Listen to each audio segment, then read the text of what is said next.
para pemuda Bugis, para pemuda Madura, wahai para pemuda Jawa, yang Melayu, yang Sunda, yang Sambas, apapun suku Anda, apapun bahasa Anda, selagi Anda seorang muslim, selagi Anda seorang mukmin, pengikut ajaran Rasulullah sallallahu alaihi wasallam, Nabi kita Muhammad mengatakan dan mengingatkan, jaga masa mudamu sebelum masa tuamu. Mumpung masih muda, belajarlah ilmu Allah sebaik-baik mungkin.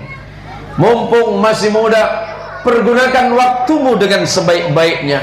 Karena ketika nanti engkau sudah mulai menua, ketika kita sudah mulai tua, umur sudah mulai lanjut, telinga sudah mulai kurang pendengaran, mata sudah mulai rabun, kaki sudah mulai gontai, tangan sudah mulai gemetar, badan sudah mulai lemah. Apa yang bisa kita lakukan pada saat itu? Walaupun ada manfaatnya, tapi mungkin tidak lebih bermanfaat dibandingkan ketika masih sangat muda. Pikirannya masih cerdas, tenaganya masih kuat, langkahnya masih kokoh, badannya masih tegap. Maka mumpung masa tua itu belum datang, kata Nabi, pergunakan sebaik-baiknya. Bismillahirrahmanirrahim. Assalamualaikum warahmatullahi wabarakatuh. Alhamdulillahi rabbil alamin. Alhamdulillahi wa kafa, wassalatu wassalamu ala sayyidina al-mustafa wa ala alihi min ahli as-sidqi wal wafa. Allahumma salli wa sallim wa barik ala sayyidina Muhammad. Allahumma salli wa sallim wa barik ala sayyidina Muhammad. Allahumma salli wa sallim wa barik ala sayyidina Muhammad wa ala alihi at-tahirin wa ashabihi wa dhurriyyatihi wa liman tabi'ahu hatta ila yaumiddin. Raditu billahi rabba wa bil islami dina wa bi Muhammadin nabiyyan wa rasula. Qalu subhanaka la ilma lana illa ma 'allamtana innaka antal alimul hakim wa tub 'alaina innaka antat tawwabur rahim. Samahatal fudala wal kurama, para alim, para alamah, para kiai, para pimpinan lembaga pondok pesantren, alal akhas kepada Kiai Haji Zainul Arifin, pengasuh pondok pesantren Darul Falah yang dirahmati Allah, Adinda Ustadz Jamil, pengasuh pondok pesantren yang ada di kampung ini, saya lupa namanya, seluruh pimpinan, pengasuh, serta para guru-guru di SD Islam Darussalam yang berada di Kampung Bujama, yang merupakan kependekan atau kepanjangan dari Bugis Jawa Madura. Ya kalau gitu kita tepuk tangan untuk orang-orang Bujama ini. Berarti orang sini nih guyup, Pak. Kenapa bisa guyup?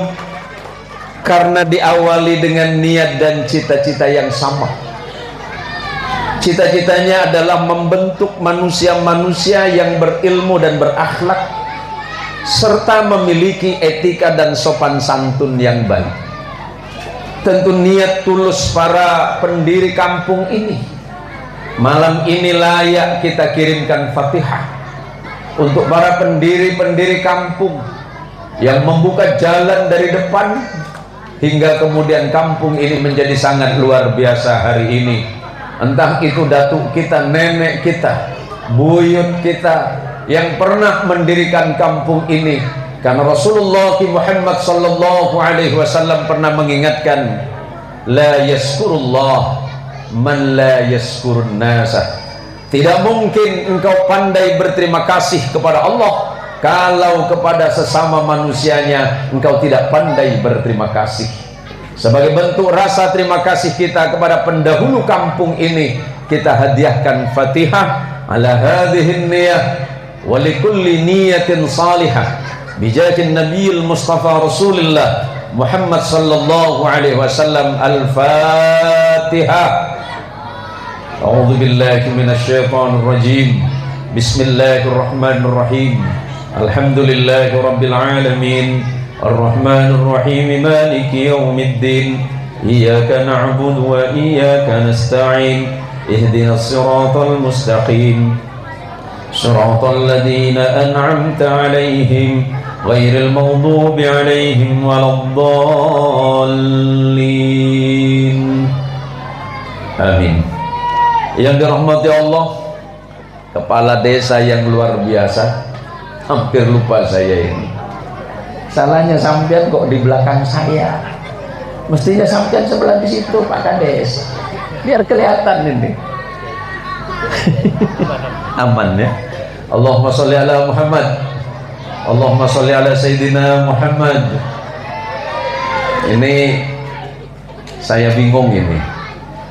Karena saya dengar Bujama ini kan 3 suku.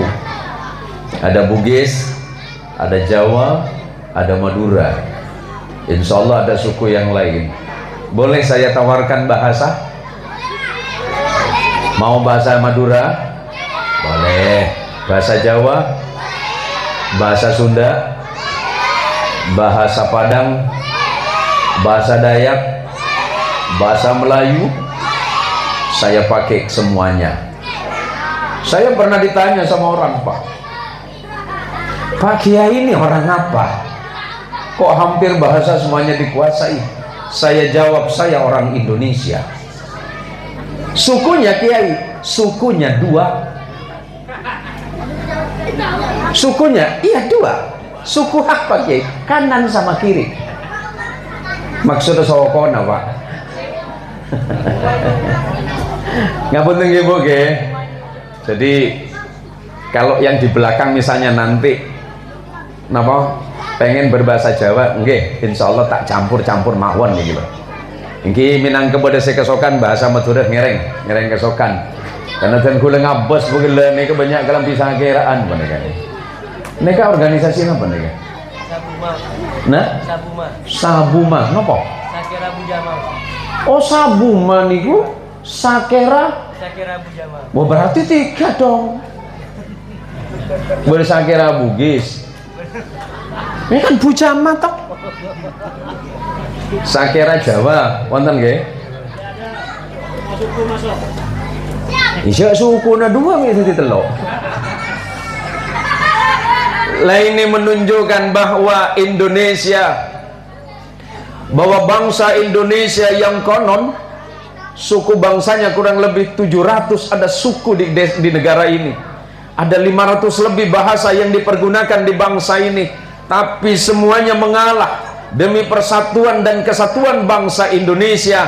Semuanya mengalah lebur dalam satu bahasa nasional yang kita kenal sebagai bahasa Indonesia. Ini menunjukkan bahwa masyarakat Indonesia khususnya yang ada di Bujama ini adalah orang yang sangat luar biasa. Tepuk tangan sekali lagi untuk Bujama ini. Ngoten Pak, saya setuju gitu Pak. Nah jarang-jarang kula niki ceramah di kampung yang isinya seperti ini gitu. Nah ngomong-ngomong biasanya ceramah berapa menit ini? Berapa? 2 jam. 2 jam. Engki cukup segak dinto bisaus billahi taufiq wal hidayah. Bapak tak kena ceramah kan 2 jam mak. Kalau ngapunten geng saya itu nih Pak. Engki leres karena legu dan gula berangkat dari Ketapang.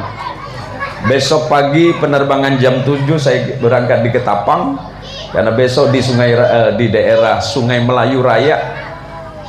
Jam 1 siang saya harus ceramah di Ketapang di Sungai Melayu. Kemudian besoknya hari Minggu, hari Ahad saya harus ceramah juga di pengurus cabang Nahdlatul Ulama. Kemudian hari Isnin saya harus pulang ke Pontianak karena insya Allah hari Kamis saya terbang ke Batam.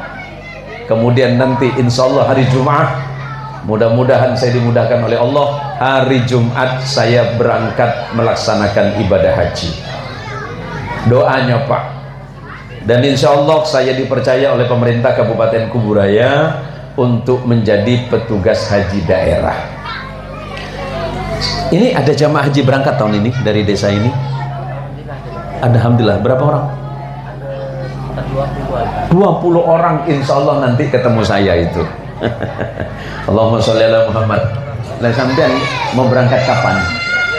Berangkat kapan hajinya? Tahun depan. Oh, tahun depan. Insyaallah, Pak. Kalau bisa besok pagi sampean berangkat ini. Kita tanya sama Ustaz Rahim itu. Allahumma sholli ala Muhammad. Gini Pak, kampung itu akan maju, desa itu akan hebat. Dinilai dari mana? Bukan dinilai dari kelebihan ekonomi, Pak. Bukan dilihat dari seberapa hebatnya masyarakat ini secara ekonomi. Masyarakat yang maju, masyarakat yang hebat tidak bisa dilihat seberapa kuatnya ekonomi masyarakat. Tapi masyarakat itu kelihatan maju dan akan terus berkembang kalau dilihat pendidikannya sudah maju. Masyarakat yang maju adalah masyarakat satu daerah dan kampung kalau pendidikannya sudah sangat baik. Maka berdirinya pondok pesantren, berdirinya sekolah dasar Islam yang konon ini berdiri tanggal 15 bulan 5 tahun 2005, yang insya Allah tahun ini sudah masuk tahun ke-20. Berarti 20 tahun ya. 20 tahun madrasah ini berdiri, SD ini berdiri, berarti sudah ada ratusan, bahkan mungkin sudah ribuan para murid-murid yang sudah selesai pendidikannya di tempat ini, yang konon salah satu santri atau murid yang pernah sekolah di tempat ini hari ini sudah kembali ke tempat ini dan mengajar di SD ini. Berarti sampai siapa yang ngajar? Yang barusan kembali tadi. Ini alumni ya. Ini begini Bu. Bu, Ibu. Pas ini orang yang di rumah. Bu, beni oi menring Madura Kak Dinto. Bu, oi boleh. Bu, Kak Dinto. Lah kalau yang Jawa, Bu, dalem. Ngoten. Kalau yang Sunda dipanggil ibu-ibu, ibu, kah. Itu jawabannya orang Sunda. Saya ini biidznillah atas izin Allah sampai hari ini saya pakai 8 bahasa Pak. Jadi banyak orang yang protes di media itu tanya, Ustadz Zain itu orang apa? Kok bahasanya nyampur-nyampur? Saya jawab, saya orang Indonesia. Kenapa kemudian saya senang berbahasa? Karena indahnya masyarakat Indonesia, walaupun berbeda suku, berbeda bahasa, berbeda budaya, tapi ketika duduk bersama semuanya akan baik-baik saja. Karena bangsa Indonesia adalah bangsa yang besar, bangsa Indonesia adalah bangsa yang hebat, bangsa Indonesia adalah bangsa yang kuat. Dengan satu fondasi dasar, tergantung kepada masyarakatnya apakah mereka siap menghadapi masa depan. Nabiullah Ibrahim alaihi salatu wassalam, ayahanda dari Nabi Ismail, ayahanda dari Nabiullah Ishaq, pernah menyatakan satu kalimat yang indah 5.000 tahun yang lalu. Nabiullah Ibrahim bukan berbangsa Arab. Nabi Ibrahim itu berasal dari satu daerah yang bernama Ul-Kaldaniyah, yang hari ini disebut Irak, dulu disebut dengan Babilonia, atau sebelumnya disebut dengan Mesopotamia. Nabi Ibrahim pernah berkata, alal akil ayyakuna arifan bizamanihi mustaqbilan fi sya'nihi wa arifan bi rabbih. Apa kata Nabi Ibrahim? Manusia yang hebat, manusia yang cerdas, manusia yang mapan adalah manusia atau orang yang tahu akan kebutuhan zamannya. Kebutuhan kita ke depan adalah pengetahuan. bukankah Islam yang dibawa oleh Rasulullah Muhammad sallallahu alaihi wasallam fondasi utamanya adalah ilmu pengetahuan. Islam menggagas pengetahuan, maka menjadi aneh kalau ternyata ada seorang muslim yang sampai hari ini tidak paham akan ilmu agamanya. Oleh karenanya, bersyukur kita kepada Allah, berterima kasihlah kepada Allah, dan berterima kasihlah kepada para kiai, berterima kasihlah kepada para ustadz, berterima kasihlah kepada para habib, berterima kasihlah kepada ustadz yang mengajar di tempat ini. Karena dengan mendidik anak-anak kita, insya Allah anak-anak kita ke depan akan terbebas dari kebodohan. Bukankah kebodohan adalah musuh terbesar peradaban umat? Semakin manusianya pintar, semakin manusianya hebat, semakin manusianya cerdas, insya Allah agama, bangsa, masyarakat dan negara ini insya Allah ke depan pasti akan lebih baik.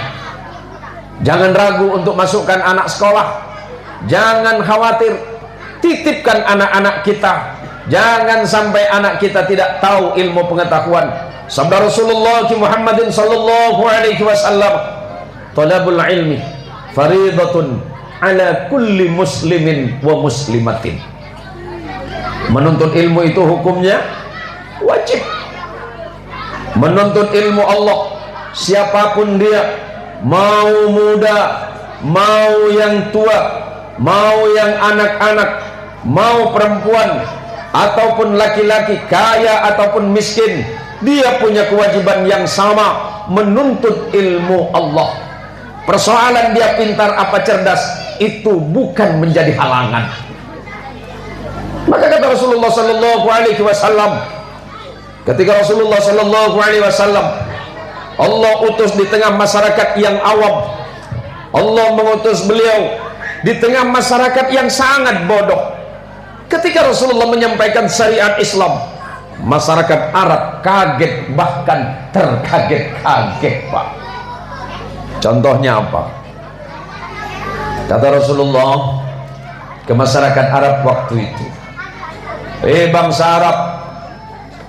Arab Quraisy, sembahlah Allah yang satu, jangan sampai mempersekutukan Allah yang menciptakan langit dan bumi.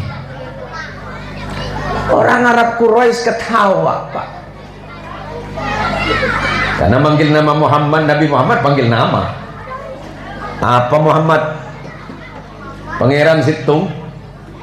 Iya saudaraku, kata Rasulullah, Allah itu ahad. Muhammad, kalau Allah satu itu pasti repot, Muhammad. Kenapa? Kata Rasulullah, kami saja punya patung, punya Tuhan banyak saja repot, apalagi cuma satu, Muhammad, tambah repot nanti.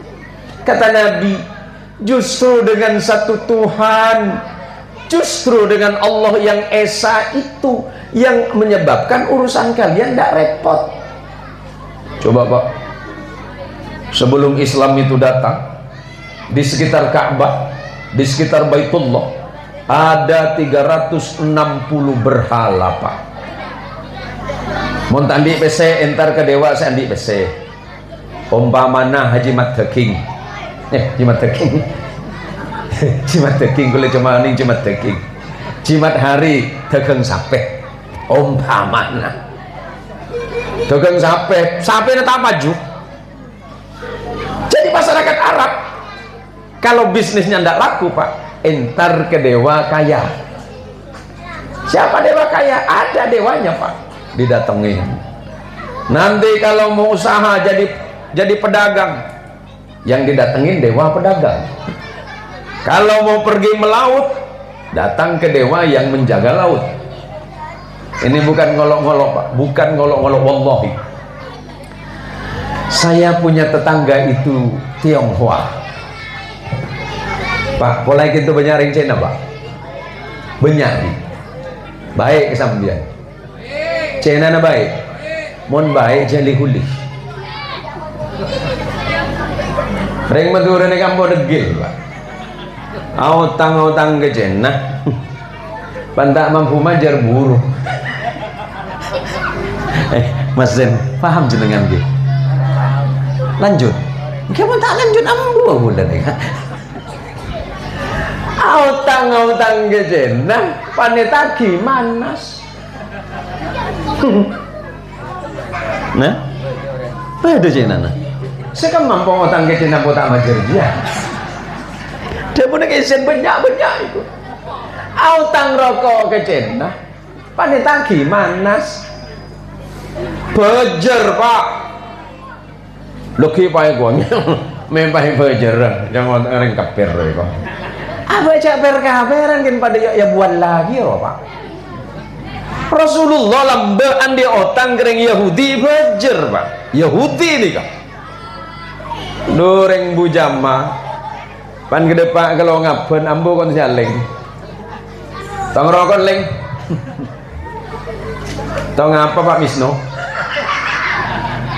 Coba guru mas Andi rokok. Nah, kita gajian ciaudi. Lalai beriong ku bisa cenah. Oleh 2 minggu tak bisa cenah. Anu Pak Guru. Ngai bisa lugi oh itu. Kenapa kau rugi? Itulah aku nak cakap sama Pak Misno tak berani oh. Orang Madura suka malah-malah. Becer pakai kejena pak. Suatu hari, ini saya punya tetangga sampai hari ini Mas Zen. Saya bertetangga sama Tionghoa sudah 10 tahun pas di sebelah rumah saya. Haji Mata King paham. Wallah. Suatu hari dia tanya sama saya, Pak Kiai, apa Yong? Namanya Aliong Pak. Boleh saya tanya Islam ha? Boleh. Tapi Pak Kiai tak boleh malah oh. Mau marah gimana? Kamunya kan belum nanya. Bukan Pak Kiai, pertanyaan saya agak gawat-gawat sikit ha.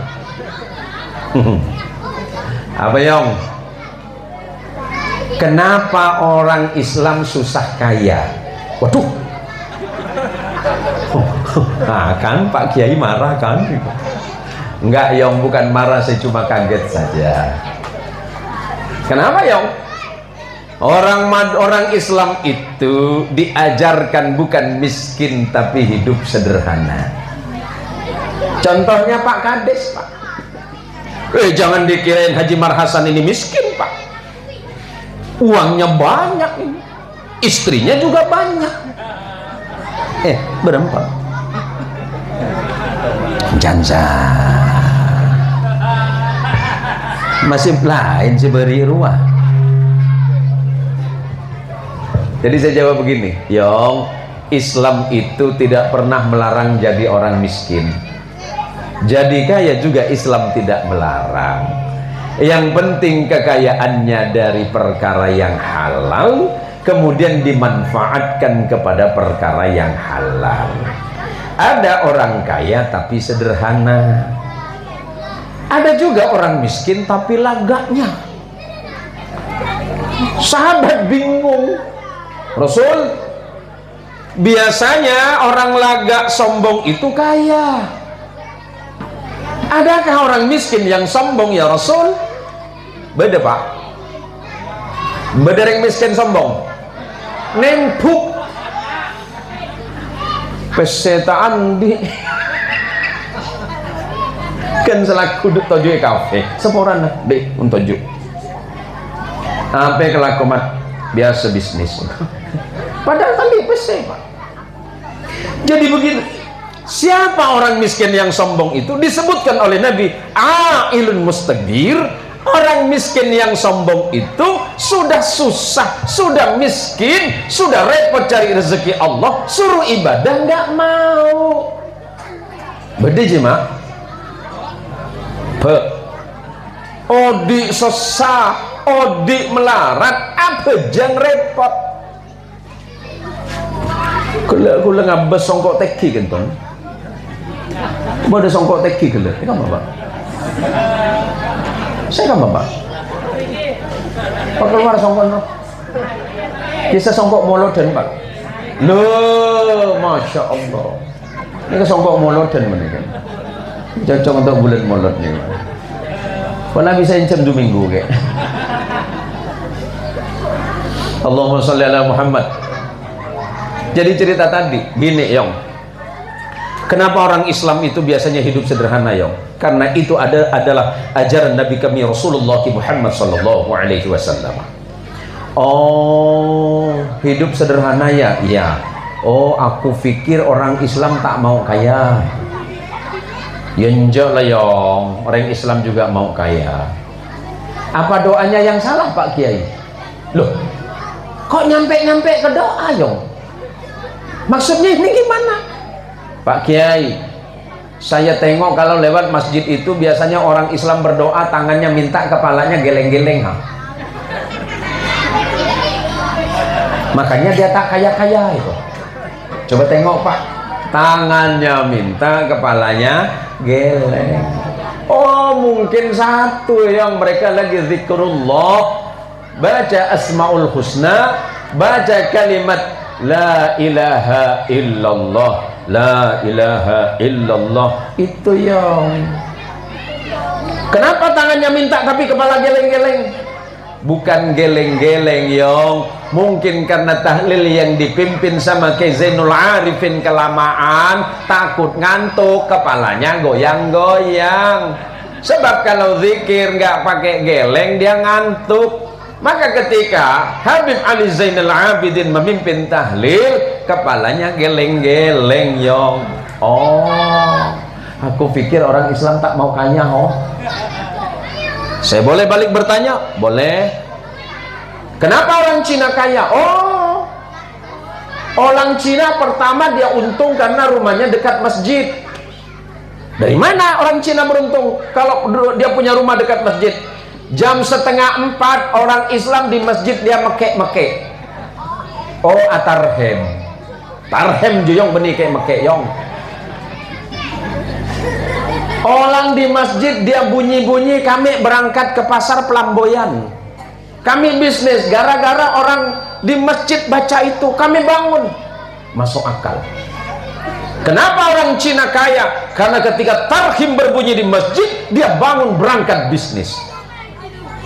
Saya Madura.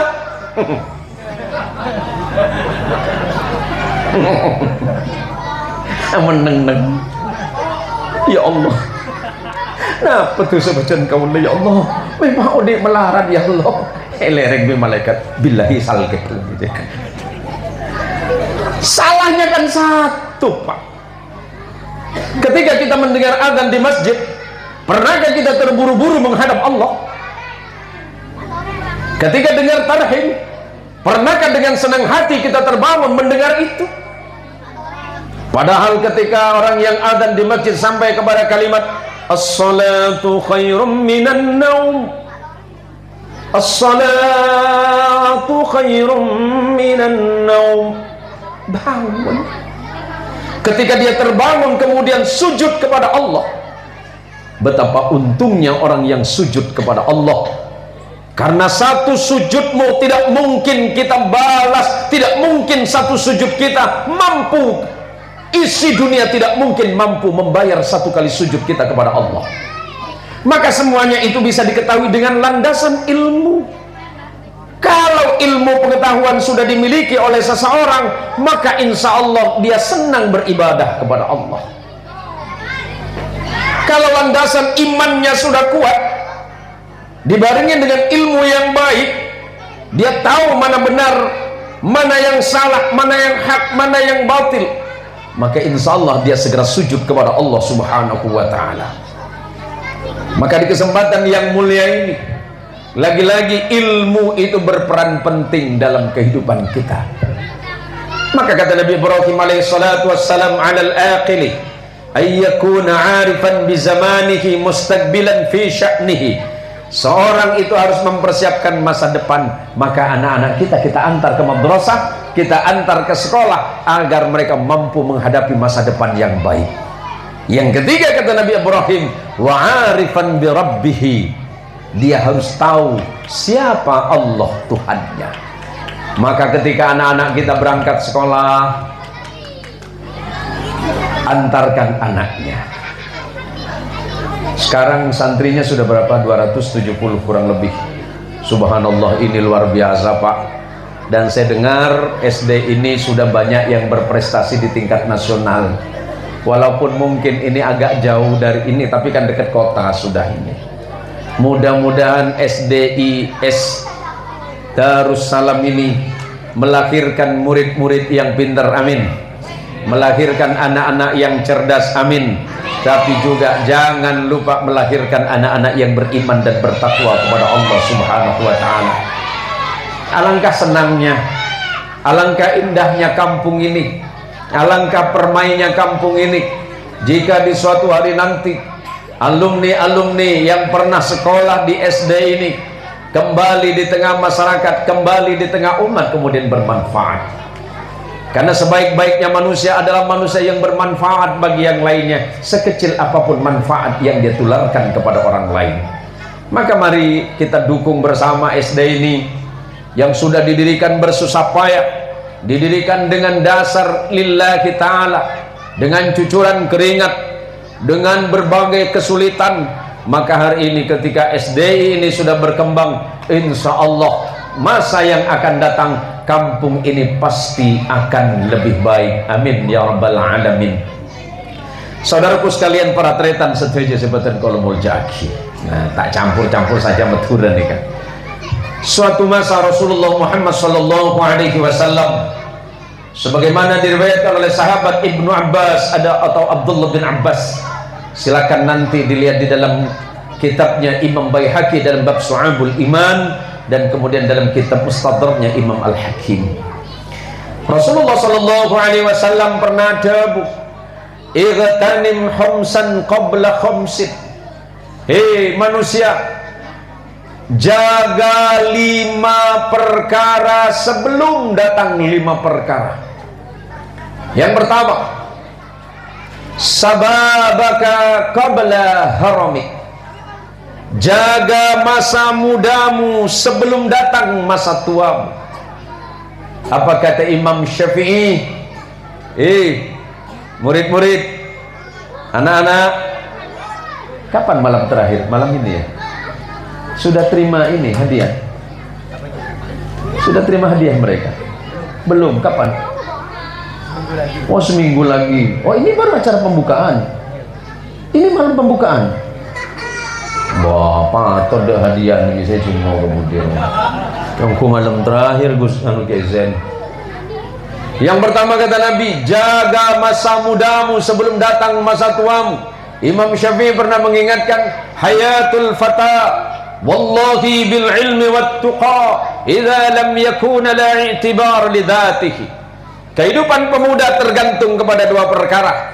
Para pemuda Bujama, para pemuda Bugis, para pemuda Madura, wahai para pemuda Jawa, yang Melayu, yang Sunda, yang Sambas, apapun suku Anda, apapun bahasa Anda, selagi Anda seorang muslim, selagi Anda seorang mukmin, pengikut ajaran Rasulullah sallallahu alaihi wasallam, Nabi kita Muhammad mengatakan dan mengingatkan, jaga masa mudamu sebelum masa tuamu. Mumpung masih muda, belajarlah ilmu Allah sebaik-baik mungkin. Mumpung masih muda, pergunakan waktumu dengan sebaik-baiknya. Karena ketika nanti engkau sudah mulai menua, nih pelajaran penting Pak.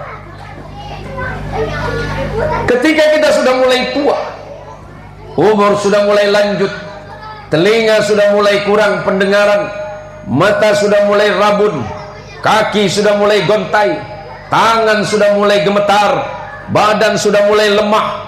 Apa yang bisa kita lakukan pada saat itu? Walaupun ada manfaatnya, tapi mungkin tidak lebih bermanfaat dibandingkan ketika masih sangat muda. Pikirannya masih cerdas, tenaganya masih kuat, langkahnya masih kokoh, badannya masih tegap. Maka mumpung masa tua itu belum datang, kata Nabi, pergunakan sebaik-baiknya. Maka bapak dan ibu sekalian, agar anak-anak kita menjadi generasi yang cerdas, generasi Qur'ani, generasi Rabbani, generasi Islami, kirim mereka ke pondok pesantren. Yang dekat sini ada Darul Falah, yang beberapa tempat di sini banyak pondok pesantren. Kalau memang masih susah, kirim ke SD ini. Insya Allah SD Islam ini siap untuk mendidik putra ibu dan bapak sekalian. Kalau SD ini sudah siap, maka tinggal orang tua mempersiapkan diri mendukung setiap kegiatan yang memang bermanfaat dari madrasah atau SD ini. Yang kedua, peringatan Nabi. Apa kata Rasulullah sallallahu alaihi wasallam? Setelah engkau menjaga masa mudamu sebelum masa tuamu datang. Yang kedua, sihataka qabla saqamik. Jaga sehatmu sebelum datang masa sakitmu. Mumpung masih sehat, kegiatan yang bermanfaat ikuti. Mumpung masih sehat, masjid yang ada di samping rumah kita penuhi. Mumpung masih sehat, dimanapun ada majelis ilmu datangi. Karena ketika mendatangi majelis ilmu, Allah turunkan rahmat, Allah turunkan ampunan, Allah turunkan kebaikan, dan Allah turunkan pahala yang tiada terkira untuk kita semuanya. Mumpung sehat. Ini seingat saya, Pak Kades ini setiap ada pengajian selalu hadir, Pak. Bahkan tanpa diundang ya. Masa sampai tidak diundang? Diundang? Diundang, Pak. Tak diundang gitu. Diundang, Pak. Hah? Diundang. Katanya diundang Pak Kades. Mereka kata diundang. Ada kebayang tokan loh gitu ya. Kerja Pak. Sebenarnya tak ngantok bener Pak. Hulane Pak dengan tok Pak leso Pak. Depak ibri aing, naik ibri aing. Ku ibri nase begitu Pak. Panitia apa nih Kak? Aning begelecan pembawa acara kepada yang terhormat. Saya akhirnya terhormat nasihat yang beri. Kaya Rahim, sah. Saya nomor telok. Ini untuk Haji Matakin. Pesan Nabi untuk sambian. Wa ghinaka qabla faqrik. Mumpung kau kaya, hati-hati, sebab ketika engkau miskin engkau akan susah. Banyak sampai nama. Kula minta situngi beri bunton beri. Yang kaya, orang kaya itu dibutuhkan Pak. Madrasah ini bisa berdiri, pendidikan itu bisa jalan, pondok pesantren bisa bergerak, kegiatannya bagus. Mun badareng soki selampe. Banyak yang soki kiai cerai yang kita kertaan apa Pak? Dua aki mantir sehat Pak. Mau paring soki sakit seorang mati. Inna lillahi wa inna ilaihi raji'un. Haji Matakin. Apa yang pasal saya tetangga apa? Aduh si Matakin jera aja nih kayak kalau dia orang lagi. Saya nomor telah ada Rasulullah. Jaga sakinah sebelum miskin. Mumpung sauki. Mohon maaf Pak, yang nggak kurang paham Pak.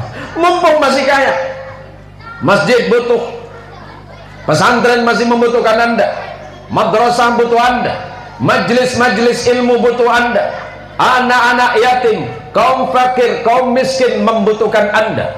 Sebab ketika Anda nanti sudah miskin, apa yang Anda bisa kerjakan? Bagaimana mungkin Anda akan berinfak di jalan Allah? Sebab ketika engkau dulu kaya, engkau tidak sempat berinfak di jalan Allah. Bagaimana mungkin di saat engkau miskin, engkau mau berinfak di jalan Allah? Maka mumpung kaya, kekayaanmu itu pergunakan sebaik-baiknya di jalan Allah.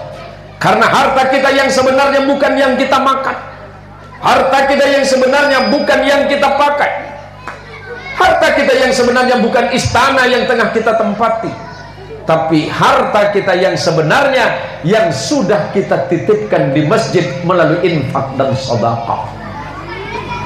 Harta kita yang sesungguhnya yang kita kirimkan untuk anak-anak kita di pondok pesantren untuk mencari ilmu Allah. Harta kita sebenarnya adalah yang kita kirimkan untuk kaum fakir dan miskin. untuk orang-orang du'afa yang kita infakkan di jalannya. Itulah harta kita yang sebenarnya. Yang kita pakai hilang. Mobil yang paling mewah sekalipun paling tahan 20 tahun.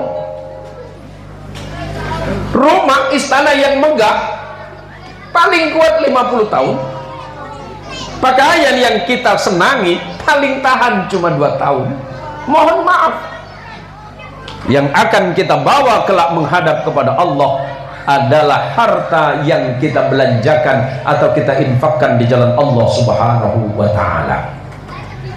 Yang nomor 4, wa faragaka qabla sughli, sempatmu sebelum datang kesempitanmu. Mumpung sempat, mumpung sehat. Apalagi anak-anak kita ini sekolah di tempat ini, Pak. Boleh saya tanya sama Ustaz? Siapa nama jenengan lupa? Pak Misno. Didik anak itu susah apa tidak? Susah. Nih kan apa pun susah. Seterahim, belajar susah tidak? Susah mana belajar apa sama ngajar? Ngajar. Belajar berapa di nak kurun? Belajar berapa kurun? Kemana tak apa-apa? Lagi kan beda senyum ngomong korang. Beda Pak Kades. Titik. Mun rajo kan disebut berarti cek titin dia. Kamu guru nama? Kamu guru nama? Angkat tangan Pak Guru yang ngajar di sini. Saya nggak nanya yang pegawai ya, nggak nanya yang PNS ya, yang nggak nanya yang sertifikasi, yang honor sekolah. Beda saya honor sekolah.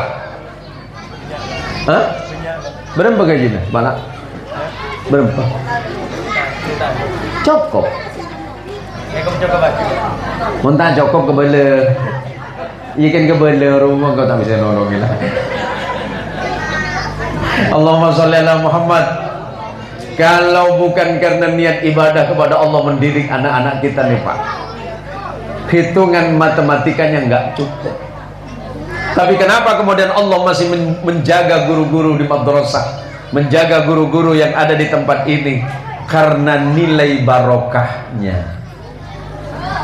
Nilai barokahnya sebenarnya. Kalau hitungan angka itu tidak cukup. Maka kata Rasulullah Sallallahu Alaihi Wasallam, jaga kesempatanmu sebelum kesempitan itu datang kepada kalian. Dulu di saat sempat kalian berleha-leha. Dulu di saat waktunya cukup kalian diam saja. Tapi ketika kesempitan datang dalam hidupmu, semuanya akan menjadi sia-sia dan percuma. Maka yang keempat kata Nabi, jaga kesempatan itu sebaik-baiknya. Termasuklah anak-anak kita. Malam ini kita berjumpa. Bapak ketemu dengan kepala sekolah, bapak ketemu dengan para guru. Ucapkan terima kasih kepada Allah. Karena dulu setahun 2 tahun yang lalu, anak ibu dan bapak tidak bisa baca alif, tidak bisa baca Quran. Tapi setelah 2 tahun kemudian atas izin Allah dan atas bimbingan para guru dan ustadz yang ada di madrasah yang ada di SD ini, anak ibu dan bapak hari ini sudah bisa membaca. Betapa mahalnya ilmu. Sampai Sayyidina Ali ibn Abi Thalib radhiyallahu ta'ala pernah mengatakan, man 'allamani harfan kuntu lahu 'abdan. Barang siapa yang pernah mengajari aku 1 huruf saja, aku layak menjadi hamba sahaya bagi dirinya. Cuma acap kali di hari ini, di dunia modern, di dunia yang serba maju ini, kadang-kadang kita lupa jasa besar dari orang-orang yang membuat kita bisa duduk tegak, bisa berdiri dengan gagah, bisa berbicara dengan pandai, bisa berbisnis dengan hebat, bisa beribadah dengan baik. Dan sosok yang berjasa di dalam kehidupan kita masing-masing adalah guru kita yang mengajarkan alif, ba, ta, tha, dan jim dan seterusnya, atau guru yang mengajarkan a, b, c, c dan seterusnya. Yang kelima kata Rasulullah Sallallahu Alaihi Wasallam, yang harus dijaga oleh kalian semua kata Nabi, hayataka qabla mautika.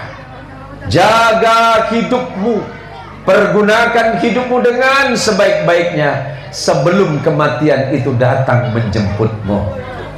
Tidak ada yang istimewa dalam hidup kita. Yang istimewa itu adalah ketika Allah memberikan waktu, memberikan kesempatan bagi kita untuk sujud kepada Allah Subhanahu wa ta'ala. Para tretan, para ibu, bapak dan sekalian, para anak-anak yang dirahmati Allah Subhanahu wa ta'ala, walaupun malam ini suasananya hujan, nggak usah sedih. Ini biasanya itu kan orang Jawa, orang Madura itu kan paling pintar itu nyarang. Paham nyarang? Doa biar nggak hujan itu. Kok nggak minta sama ini, sama Pak Yayi Zen tadi? Lupa ya? Lupa Pak Yayi? Atau mungkin DP-nya kecil ini? Serius Pak, saya itu dulu lambat boleh datang kita tangkep. Boleh minum ya? Ya boleh minum teh soro gitu. Wah, akhirnya tamunya seminta gak ada. Allahumma sholli ala Muhammad. Kulang di tetangga maka bina anak Pak. Saya punya tetangga menikahkan cucunya, bukan anak cucunya. Pagi-pagi subuh hari Ahad datang ke rumah. Assalamualaikum Pak Kiai. Waalaikumsalam. Ada apa Pak?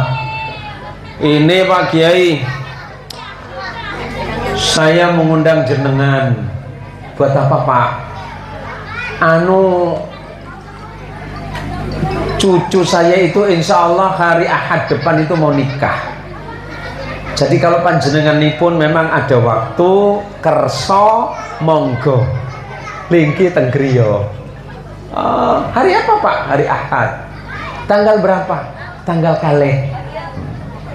Tahu kalih Pak? Mun kalih Cak Madura kan ngalih Pak. Suruh kalih Pak, ngalih paren lagi. Tanggal 2. Oke, insya Allah kula hadir. Acaranya jam pinten? Insya Allah jam 11, jam 10. Nggih, insya Allah kula hadir. Tapi acaranya singkat nggih. Onje kalau acara nikahnya itu hari itu juga, terus nanti acara walimahnya siangnya Pak Yayi. Oh iya. Terus apa lagi Pak? Pak Yayi, kulo jadi malu nih katanya kan. Maksudnya apa Pak? Kalau Pak Yayi berkenan, takut hujan. Takut hujan? Nggih Pak Yayi. Terus kalau Pak Yayi mohon doanya, pandunganipun. Kenapa Pak? Ya siapa tahu nggak hujan Pak Kiai. Malu-malu. Oh saya tanya, mau pawang hujan. Ini kan kesempatan Pak Yayi Zen. Motif ekonomi muncul. Kesempatan besar ini. Jadi kalau Pak Yayi Zen berkenan, soal harga aman. Mulai otak bisnis keluar. Ini gini Pak, mau yang gerimis atau asli nggak ada gerimisnya? Ya kalau boleh, ada paketnya enggak Pak? Ya, ada. Bukan cuma HP saja pakai paketan Pak. Bukan cuma Telkomsel sama Tri. Jadi paketnya Pak Yayi.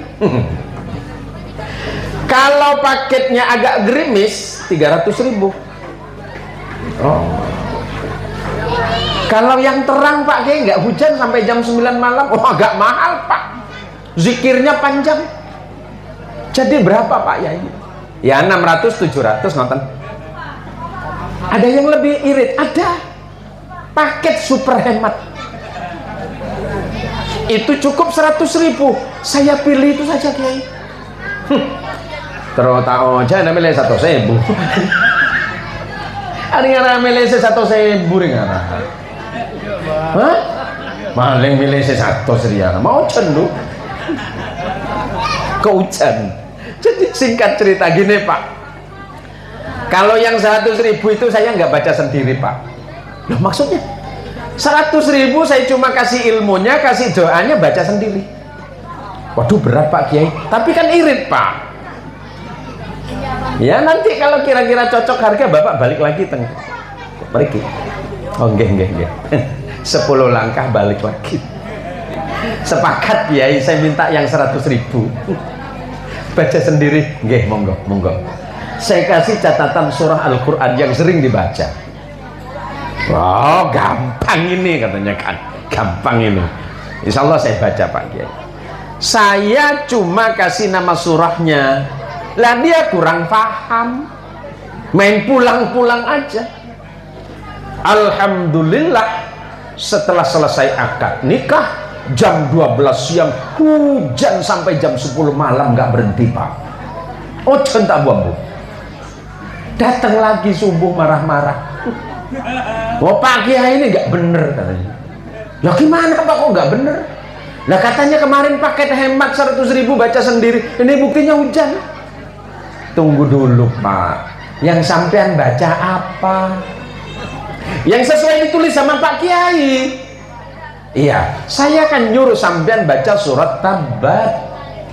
Suruh baca 41 kali. Sudah saya baca. Tapi nggak sukses. Loh, sampean baca Tabatnya seperti apa? Dibaca depan saya Pak. Tabat.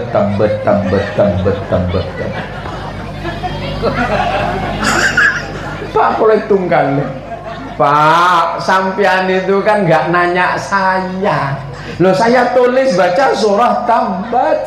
Yang maksud saya itu Tabat yada abi lahabin wa tab.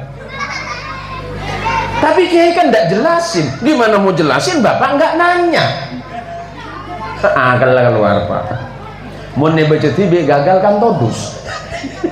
Jadi tangkok laku.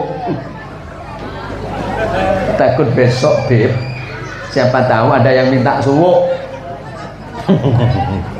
Ada ceritanya santri. Zaman Ustaz Jamil masih kecil mungkin, belum mondok. Jadi ada santri itu Pak, nakal Pak. Santrinya nakal tapi jujur. Panggil Bi Kiai, nah nyaman Abdul. Engki Kiai. Minta ngajak itu. Sakit Kiai. Oh iya mon sakit, tidak apa-apa tak ngaji. Lekui tanya Kiai boleh. Abdul tak ngaji Kak, kena punten gitu Kiai. Periksanya boleh. Pakun kita sehat Dul, pakun Kiai. Oleh telo are, robana murid menika ken nakal Pak. Sake ongku kaki Dul, engki Kiai. Iya mon daya. Ngalak PT. Ngalak PT Kiai, iya PT. Tahu PT benar? Engki Kiai anak ngajem. Iya. Ini PT. Takudul. Dipegang anak ayamnya, apa yang dibaca sama Kiai? Mana ya? Boleh seorang bu saya ceramah Pak. Enggak ya? Contoh ya. Sudah jam berapa ini? Hah? Kiawal dia orang. Ada para kol sepuluh hari. Cerita segi burungnya BPT. Gentong Kiai. Takut BTN. Lorok tang bacaan. Engki Kiai. TPT. Mon odi. Mon mateh. Suh. Ya sempur Bi Kiai nah oleh sehari beres Pak. Saya sakit beres. Orangnya jujur. Kayaknya terus PT, mon odi, mon mateh. Puh. Oleh belum bulan Kiai na sakit.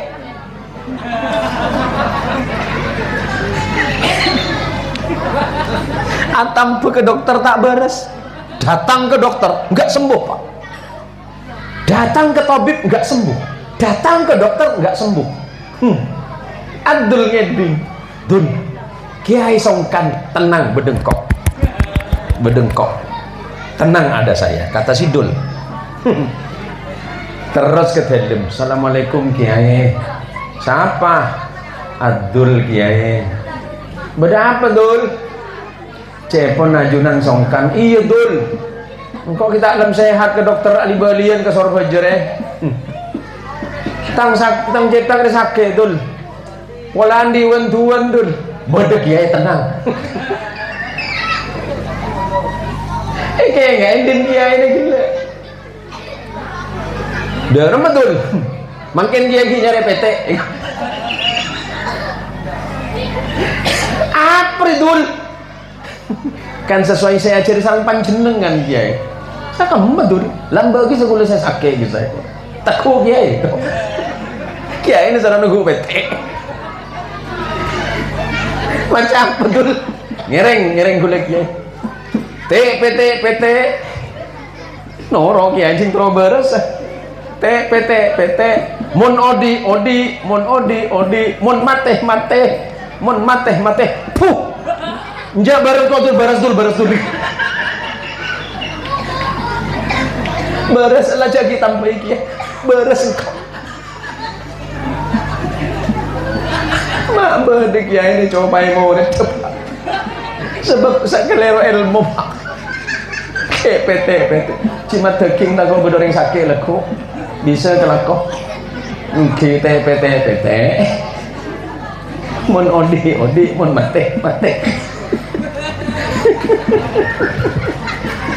Allahumma sholli ala Muhammad Allahumma sholli ala Sayyidina Muhammad. Para jamaah sekalian, para ibu-ibu, para wali santri yang dirahmati Allah, walaupun saya ini ngobrolnya walaupun ceramahnya ini sambil guyon Pak, sebenarnya saya cuma ngimbangin anak-anak ini saja Pak. Aduh coba gula ceramah pada acara maki ini Pak. Tapi pun tentang apa Pak?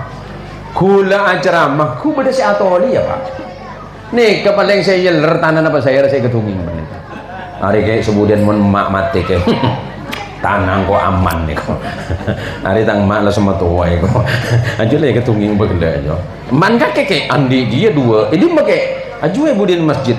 1 hektar benih 2 meter kali 40 itu. Allahumma sholli ala Muhammad. Allahumma sholli ala Sayyidina Muhammad. Mulai sekarang Pak, mulai sekarang yuk mari kita tata niat. Kalau anak kita sudah menjadi anak yang pintar, menjadi anak yang paham akan ilmu Allah, yang tahu tentang mana hak, mana yang batil, mana yang halal, mana yang haram, yang untung bukan cuma Ustadz Misnu dan ustadz-ustadz yang lain. Yang untung itu sampean sebagai orang tuanya. Ayah dan ibunya pasti beruntung. Kenapa beruntung? Karena anak yang salih akan menjadi investasi terbesar dalam kehidupan kita, lebih-lebih ketika nanti kita menghadap kepada Allah Subhanahu wa Ta'ala. Kenapa ilmu itu harus didatangi? Bukan guru yang mendatangi, tapi murid yang mendatangi sekolah ataupun pondok pesantren. Seorang ulama besar yang bernama Imam Malik bin Anas, yang kelak menjadi gurunya Imam Syafi'i, pernah ditawari mengajar anaknya seorang khalifah yang bernama Khalifah Harun ar-Rasyid. Imam Syafi'i adalah salah satu murid terbaik dari Imam Malik bin Anas. Apa ketika utusan dari Khalifah Harun ar-Rasyid menyampaikan kepada seorang ulama besar yang bernama Imam Malik, wahai Imam Malik, kami adalah utusan Khalifah Harun ar-Rasyid. Apa kata Imam Malik? Apa keperluan anda datang kemari? Khalifah kami Harun ar-Rasyid meminta anda mengajar putranya yang ada di istana. Kalau soal bayaran terserah anda menyebutkan, Khalifah pasti akan membayar anda. Apa kata Imam Malik? Wahai saudara, sampaikan kepada Khalifah Harun ar-Rasyid, saya memang senang mengajar, saya senang menebarkan ilmu Allah, tapi tolong sampaikan kepada Khalifah anda, saya tidak membutuhkan apapun kecuali santri yang mau datang ke sini. Apa kata Imam Malik? Al ilmu yu'ta wa la ya'ti. Ilmu itu didatangi, bukan mendatangi.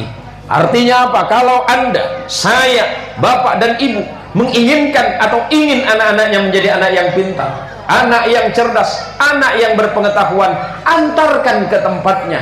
Ada pondok pesantren, ada madrasah, ada SDI, ada majelis-majelis ilmu. Antarkan anaknya, bukan gurunya yang datang, tapi anaknya yang harus datang. Al-ilmu yu'ta wa la ya'ti. Ilmu itu didatangi, bukan mendatangi. Kenapa? Ilmu itu adalah sifatullah. ilmu itu adalah sifat Allah, sedangkan hamba hanya bersifat amal saja. Al-ilmu sifatullah wa sifatul insan al-amal. Sifat Allah adalah ilmu, sedangkan sifatnya makhluk, sifatnya manusia hanya beramal semata. Maka tentu karena ilmu adalah sesuatu yang mulia di sisi Allah, Allah menjanjikan kepada siapapun yang berilmu. Bismillahirrahmanirrahim. Yarfa'illahu alladhina amanu minkum walladzina utul ilma darajat. Allah itu pasti akan mengangkat derajat manusia-manusia di antara orang-orang bujama. Dua golongan semata. Yang pertama, yang beriman kepada Allah, yang bertakwa kepada Allah, yang ikhlas di dalam berbuat di jalan Allah, hidupnya senantiasa di jalan Allah, dia menghabiskan waktu dalam hidupnya senantiasa dalam kebaikan di jalan Allah. Yang kedua, dan orang-orang yang diberikan ilmu pengetahuan dari sisinya. Ilmu itu adalah sesuatu yang akan menyebabkan seseorang itu mulia di sisi Allah. Ketika dia berilmu, yang untung bukan gurunya, tapi yang beruntung orang tuanya. Orang tuanya mati, kita sudah wafat, meninggalkan dunia ini, masuk ke alam kubur, setahun, 2 tahun, 10 tahun, atau mungkin puluhan tahun, Allah masih berkenan mengirimkan pahala terbaik untuk orang tuanya. Melalui apa? Waladun salihin yad'ulah. Doa anak salih yang mendoakan orang tuanya yang sudah meninggal. Paham Pak? Paham? Paham Bu? Paham? Kalau sudah paham berarti ceramahnya sudah selesai. Kan sudah paham. Sudah paham semua kan? Ya mak paham maka kecon. Siang gua acara maka ke rembukan boleh. Anik mak paling sangat cerdas macam ni kan ya Pak. Thank you Ustaz Wisnu. Isoro toju manjat Pak. Isoro manjat toju. Isoro berkah. Aduh. Sabar sampean iki. Saya ngapa sabar? As-sabr junnah. Sabar itu adalah benteng bagi seseorang Pak. Orang yang paling sabar di dunia ini selain ibu itu adalah guru Pak. Apalagi zaman sekarang ini kan banyak sekali undang-undang Pak. Nyeltek tak oleh, nobi oleh, tak oleh. Si oleh ada apa? Cuma ngomel. Allahu Akbar. Tapi mondreng laki ngomel ki kalah kering bini Pak. Kula pernah pegelaan di jamaah. Assalamualaikum guru. Waalaikumsalam. Datang sama istrinya. Ada apa Pak? Gini guru, kalau saya nanti masuk surga karena amal perbuatan saya, apakah istri saya boleh ikut ke surga? Maksudnya, kalau saya mati masuk surga, kemudian bolehkah Allah juga memasukkan istri saya dengan saya ke surga? Kalau anda beriman kepada Allah, man amila salihan min dzakarin aw untha wa huwa mu'minun falanuhyiyannahu hayatan thayyibah.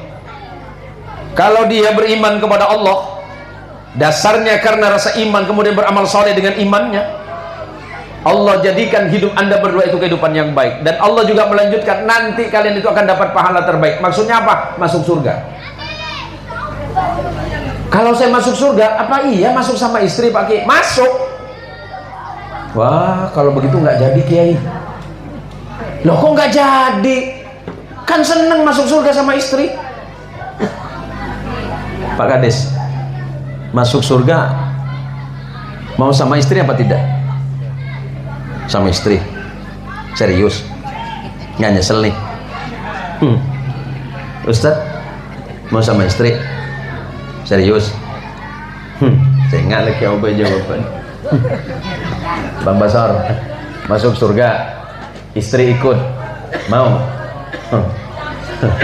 Ustaz Wisnu punya istri? Punya. Hah? Ada Pak. Katanya nggak ada tadi. Ada Pak. Ustaz Wisnu punya istri ya? Punya ya? Punya? Punya Pak. Loh kemarin nelpon nggak punya gimana? Wari tokar lagi begini nanti. Terus saya tanya, lu kok sampean nggak mau masuk surga sama istrinya? Jawabannya, istri saya cerewet Pak Kiai, takut di surga ngomel lagi gitu. Benih cuma rajin sampian Pak, bukan cuma istri Anda saja Pak. Nih tanya sama Pak Yai yang lain, ini Ustaz Jamil, istrinya cerewet tidak? Hah? Hah? Alhamdulillah, apa dicerewet dia? Hah? Sama ayah, abang, rajin apa dicerewet Pak? Hah? Oh enggak cerewet ya, alhamdulillah. Kenapa? Oh gitu ya. Jadi kalau ayah telat pulang suka marah enggak? Ada. Aku mau nanti bini ngari makai 10 bini ya kan? Beb, istri antum beb, suka begini beb. Masya Allah. Nggak lawan beb, nggak melawan. Kau nggak melawan beb? Oh terlambat datang marah ya? Ya Allah, lah pada kiben saya ya. Saya songkon tekil apa ada takut kebinin naruh. Cuma kali songkon saya tekil.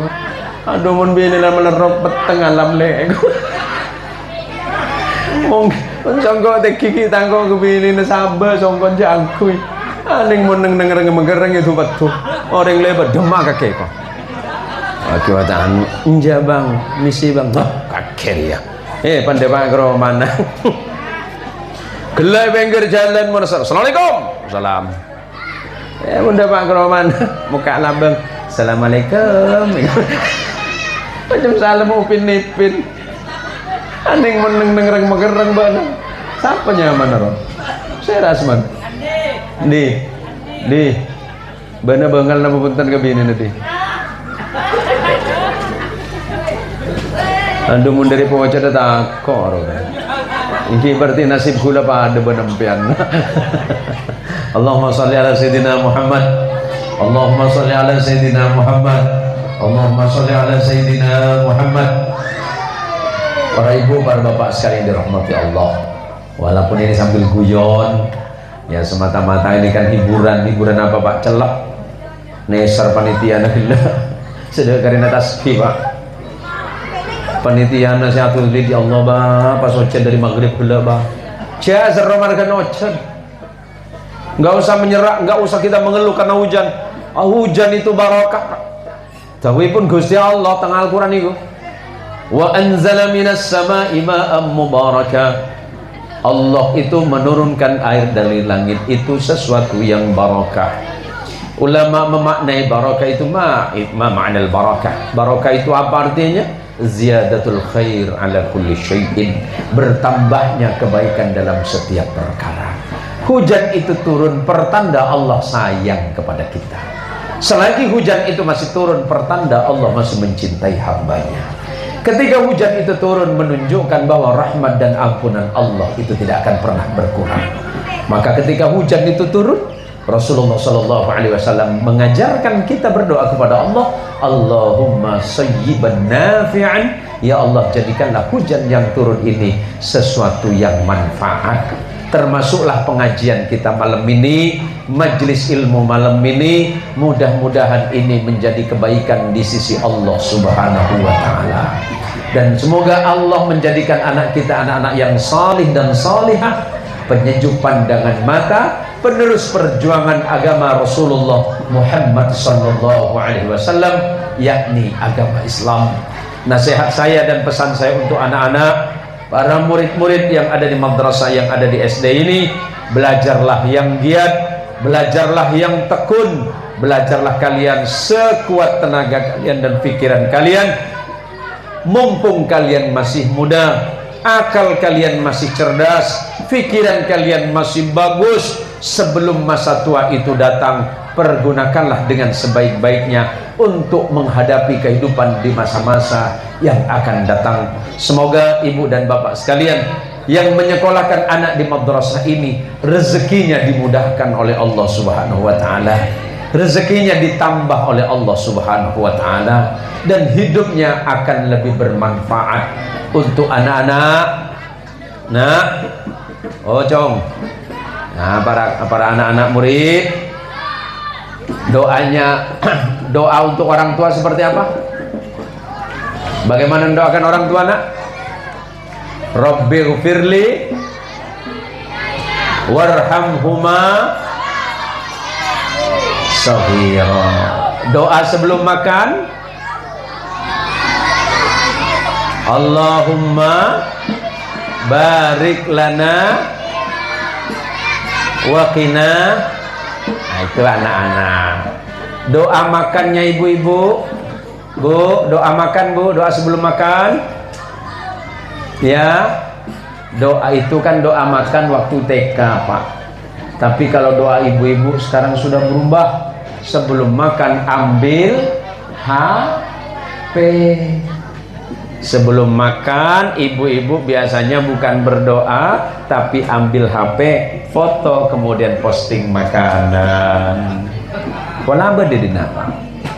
Oh banyak itu bini sampean di bini-bini hula. Mulai leku, Bu, nasihat saya biar rumah tangganya awet, biar rumah tangganya bahagia, suami-suaminya tidak lirak-lirik sana sini. Kalau suaminya sudah mulai pandangan matanya kabur, tolong jangan dibelikan kacamata. Jadi biar nggak ngelihat wajah ibu yang sudah keriput.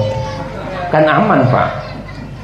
Bu, nanti kalau sudah pulang ke rumah, anak-anak ibu yang sedang belajar, pegang kepalanya. Ya, pegang kepalanya, dan ini doa yang maksur dari Rasulullah Sallallahu Alaihi Wasallam yang pernah didoakan kepada sepupu beliau yang bernama Abdullah bin Abbas, atau yang dikenal dalam ilmu hadis sebagai Ibnu Abbas. Rasulullah itu memegang kepalanya, kemudian beliau mendoakan Allahumma faqihhu fid din wa 'allimhu ta'wil. Ulangi, Bu. Bu, ikuti bacaan saya untuk anak-anaknya biar alim, biar pintar, biar cerdas. Bismillahirrahmanirrahim. Bismillahirrahmanirrahim. Pegang kepala anaknya nanti. Allahumma faqihhu fiddin wa 'allimhu ta'wil. Ulangi.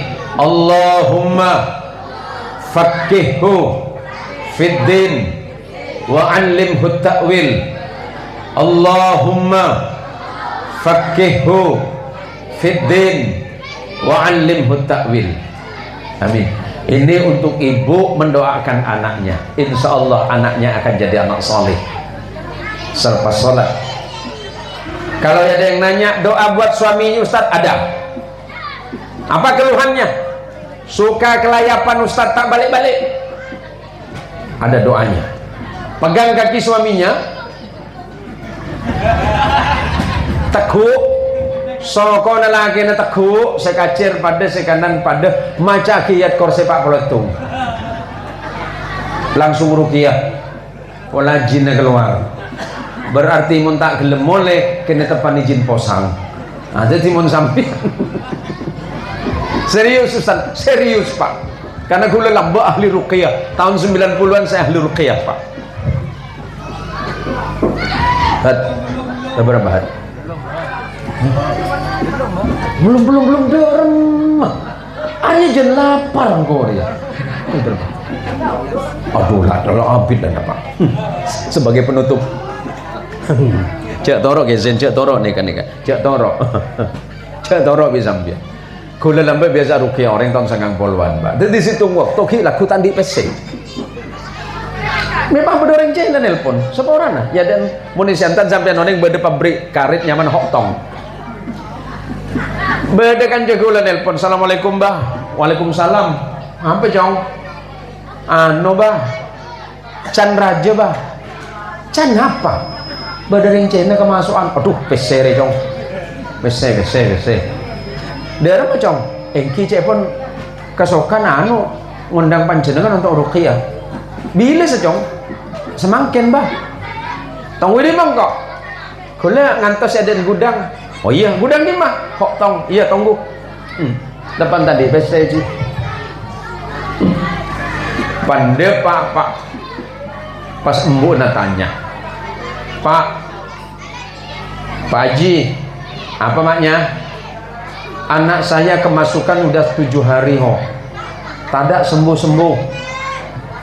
Kalau Pak Haji bisa keluarkan punya setan terserah Pak Haji mau minta berapa aku bayar lah. Aduh, arep sebri iya. Jadi biar boleh tanya Ki, tunggu dulu mak, yang penting anaknya sembuh dulu. Soal bayaran itu gampang, bisa dibicarakan nanti. Oh iya, boleh. Mun jin kafir masuk goreng ini gampang, serepot mun jin Islam.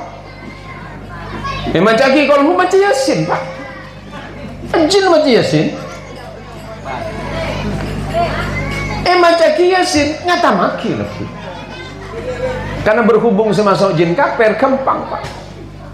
Biar kula lestari macaki masaki situng ayat oleh sekitar 2 menit, 3 menit, 5 menit beres Pak. Sehat. Timbul tak ikhlas. Timbul tak ikhlas Pak Klebut. Mau ngetelah bisa banyak kan mulai pikiran posan. Dulu waktu Klebun Marhasan anggaran masih kecil normal Pak. Anggaran 100 juta lewat, 200 juta aman, 500 juta goyang. Anggaran 2 miliar oleng. Engki masuk akal Pak. Akhirnya boleh tanya Ki, gimana ini mak? Anak mama sudah sembuh ini maknya? Oh iya, pasti sembuh terus, pasti ada garansinya. Aduh, jadi tanya Ki garansi ngomong ke lama. Oh, ada berapa tahun garansi punya tergantung. Kalau mama ambil garansi 1 tahun 3 juta ada yang garansi seumur hidup. Oh mahal, mama tak bisa boleh bayar ancanya gitu. Jadi mak mau yang berapa tahun? Mak ambil yang garansi 1 tahun. Nanti kalau kemasukan lagi jangan panggil saya kalau 1 tahun ya. Oke. Beres anak majer 3 juta mak. Pikiran posang. Aduh, ya Allah berhalal dia. Ya Allah kiman terhalal, ya Allah muntah halal demau ya Allah. Ngarasi beri tak ikhlas Pak. Pleman gula cuma 5 menit oleh 3 juta mak. Lakon apa mak? Oleh sekitar 5 menit pulang, dapat 5 menit saya pulang, baru nyebrang depan polsek kupak tabrakan Pak. Kuda tabrakan Pak. Akhirnya apa? Majer orangnya 1,5 juta, aganten motor orang 1 juta. Karena 500 motor gula rosak sebe nggak abi 200 kari 300 Pak. Setimun parke cek perkara tak halal cek repu tak habis Pak. Seporana kelebun kena hunging Pak. Oke. Mun halal ngiring Pak, tak halal cek paksa. Umpamanya leku beda orang ke bayar KTP entar ke Pak RT, beda Pak RT sakit Pak RT masak setia kemana Pak RT Pak RT apa saya gimana kiaman kita pak nelpon Pak RT Pak cair itu pas beda padahal mereka kelakuan gampang sampai repot di gula sampean. Ini pekerjaan mudah kemudian dipersulit. Hukum Allah berlaku atasmu. Pasera orang yang merepot lakono orang pakai repot di Allah. Tapi siapapun dia yang masih mau membantu saudaranya, bantu rakyatnya, bantu masyarakatnya karena Allah akan memudahkan urusannya di akhirat. Tapi bila mana ada seseorang yang mempersulit seseorang, Allah akan mempersulitnya dalam hal apapun. Tapi ketika dia mau membantu saudaranya yang lain dengan dasar karena kebaikan di jalan Allah, Allah mudahkan urusannya. Yang saya maksud ini kan pejabatnya Pak, bukan sampean. Ya kalau yang namanya pejabat ini kan amanah dari Allah yang Allah titipkan melalui masyarakat. Ya jaga amanah Allah itu. Jangan sampai kemudian kita mengkhianati amanah dari Allah. Termasuklah kita orang tua, jangan mengkhianati amanah Allah. Apa amanah Allah untuk kita? Anak-anak kita. Makanya Haji Mat Daging jauh-jauh nganterin anaknya itu ke Yaman di Hautah ya.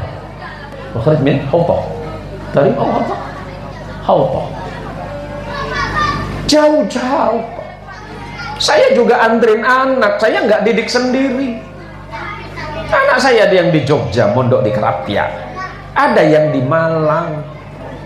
Kenapa? Karena saya sebagai orang tua itu dapat amanah dari Allah.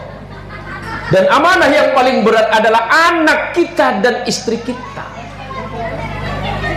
Sebelum anak kita ini menjadi persoalan dan pertanyaan yang berat di hadapan Allah di yaumil qiyamah, ringankan mulai sekarang. Caranya, didik mereka. Saya nggak bisa Ustadz antarkan ke ustadznya, kirim ke guru ngaji, kirim anak kita ke madrasah. Kalau memang ada rezeki lebih, antar ke pondok pesantren. Karena tadi saya cerita banyak itu di sini. Pondok pesantren itu Pak, yang tertulis dalam sejarah Indonesia, yang saya tahu itu di Pulau Jawa, tepatnya di Pulau Madura, namanya Pondok Pesantren Nadhatul Tulab yang ada di Prajen Camplong, Kabupaten Sampang. Itu didirikan oleh Syekh Abdul Alam, berdiri tahun 1702. 70 tahun sebelum kerajaan Pontianak berdiri, Pondok Pesantren Camplong itu sudah berdiri tahun kurang lebih 1702. Berarti hari ini pondok pesantren itu sudah berdiri 322 tahun. Bergeser lagi ke daerah Sumeneb, namanya Pondok Pesantren An-Nuqayah Lukulu. Itu kurang lebih abad ke-18. Kemudian pondok pesantrennya Syekhuna Khalil yang ada di Cengkebuan, Bangkalan sebelum pindah. Itu di pertengahan antara abad 18 menjelang akhir. Kemudian juga ada di Sidogiri, berdiri kurang lebih di abad ke-17, tepatnya kurang lebih pada tahun 1740 sekian. Ini menunjukkan bahwa umat Islam yang ada di negara Indonesia ini sudah punya niat dan cita-cita yang luhur untuk mencerdaskan kehidupan umat, mencerdaskan kehidupan kaum muslimin, kehidupan berbangsa dan bertanah air, sudah dimulai dari 3 abad yang lalu. Artinya pondok pesantren punya sumbangsih dan kontribusi besar terhadap sebuah bangsa yang bernama bangsa Indonesia. Pesantren itu ada. Dengan pesantren itu ada semangat perlawanan terhadap penjajahan Belanda itu muncul. Maka kemudian berdirilah sebuah bangsa besar yang bernama Negara Kesatuan Republik Indonesia, yang di situ ada jasa para kiai, ada jasa para ulama, ada jasa pondok pesantren, ada jasanya santri, dan ada jasanya umat Islam. Maka sebagai bentuk penghormatan kepada dunia pesantren yang sudah menjadikan bangsa ini cerdas dan pintar, menjadikan bangsa ini merdeka, tepuk tangan untuk seluruh pondok pesantren yang ada di Indonesia. Jangan malu jadi santri. Santri itu hebat, santri itu mantap, santri itu insya Allah selalu siap dimanapun dia berada. Terima kasih untuk waktu dan kesempatannya. Mudah-mudahan madrasah atau sekolah dasar Islam Darussalam ini ke depan akan semakin lebih baik. Dengan kata kunci, orang tua murid, para guru, para pendidik, dan anak-anak murid ini semuanya bersama-sama kemudian menjadikan pendidikan atau lembaga pendidikan ini semakin lebih baik dan semakin lebih bermanfaat. Insya Allah bukan hanya akan membawa nama SDI ini sendiri di level daerah, level kabupaten atau level provinsi, karena saya dengar ada beberapa cabang olahraga yang pernah mewakili Provinsi Kalimantan Barat, ternyata dari SD Islam Darussalam yang ada di Kampung Bujama, Desa Pal 9 ini. Semoga anak-anak kita ditakdirkan oleh Allah menjadi anak solih dan solihah. Semoga hati mereka menjadi hati yang lembut, senang dan mencintai ibadah, cinta kepada Allah, hormat kepada guru, hormat kepada orang tua, serta sayang kepada sesama manusianya. Ini saja yang dapat saya sampaikan. Jika benar itu saya yakin pasti datangnya dari Allah, tapi jika seandainya itu salah, saya yakin kesalahan itu karena kebodohan dan keawaman saya sendiri. Untuk Anda dan Wisnu, kepala sekolah dan seluruh pendidik, para guru, para ustadz dan ustadzah, ataupun para seluruh kiai-kiai, baik yang ada di pondok pesantren, kiai yang ada dari masjid dan surau, terima kasih untuk waktu dan kesempatannya. Saya dapat bersilaturahim malam ini. Insya Allah kita akan bertemu pada lain waktu dan kesempatan. Mohon maaf jika banyak kekeliruan dan kesalahan. Inilah saya sebagai manusia biasa yang tidak lepas dan tidak luput dari khilaf dan salah. Insya Allah pertemuan malam ini akan kita jadikan saksi kebaikan kita kelak di yaumil qiyamah, ketika menghadap kepada Allah dan berjumpa dengan junjungan kita Rasulullah Muhammad sallallahu alaihi wasallam. Hadanallahu wa iyyakum ajma'in, wallahul muwaffiq ila aqwamit thariq. Wassalamu alaikum warahmatullahi wabarakatuh.